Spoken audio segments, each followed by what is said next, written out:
Bismillahirrahmanirrahim. Ders akide roz eşitmo sual میکنم یا تا تسمایه یا تا عمر تی جواب میدی. یکم سمایه سر میکنه ای سمایه سر میکنه. برای چی الله سبحانه و تعالی جنها و انسانها را الله برای چی خلق کرده؟ جواب الله جنها و انسانها را برای عبادت خلق کرد و دلیل سوره زاریات آیت 56 و ما خلقت الجن والانس الا لیعبدون. حق الله بالای بندگانش چیست؟ جواب حق الله بالای بندگانش این است که او را عبادت کنیم و هر چیزی را به او شریک نیاریم و دلیل حدیث بخاری مسلم حق الله علی العباد ان یعبدوه ولا یشرکوا به شیئا. چگونه الله را عبادت کنیم؟ جواب همان گونه که الله و پیغمبرش به ما فرمان دادند و دلیل سوره محمد آیت 33 یا ایها الذین آمنوا اطیعوا الله و اطیعوا الرسول ولا تبطلوا اعمالکم. عمر حکم همه عبادت که الله و پیامبر را ما نگفتگی یا عبادت ادامه میکنن نه که الله و پیغمبر به ما نگفتگی چه حکمش؟ جواب قبول نیست مردود است به دلیل حدیث بخاری من عمل عملا لیس علیه امر فهو رد. سراسیمه نشه. آیا الله را با ترس و امید عبادت کنیم؟ جواب آیا الله را با ترس و امید عبادت کنیم به دلیل سوره سجده آیت 16. سوره سجده آیت 16. یدعون ربهم خوفا و طمعا. چرا الله پیامبران را فرستاده؟ جواب الله پیغمبر فرستاد تا مردم را به سوی عبادت الله دعوت کنند و شرک به الله نیارند و از طاغوت دوری کنند به دلیل سوره نحل آیت 36 ولقد بعثنا فی کل امة رسولا ان اعبدوا الله واجتنبوا الطاغوت. ماشاءالله. معنای لا اله الا الله را بگو.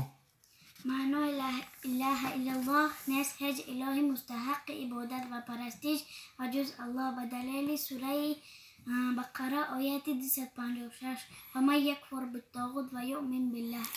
مقصد ای لا اله الا الله و محمد رسول الله چیست؟ جواب مقصد لا اله الا الله بندگی، مقصد محمد رسول الله پیروی.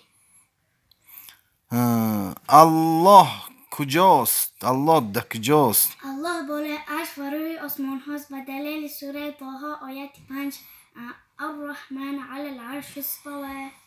آیا الله با ما است؟ جواب الله با دیدنش، با شنیدنش، با علمش با ماست و دلیل سوره طه آیت 46 قال لا تخاف اننی معكما اسمع و ارى. بزرگترین گناه در نزد الله کدام است؟ شرک به خداست به دلیل سوره لقمان آیت 13.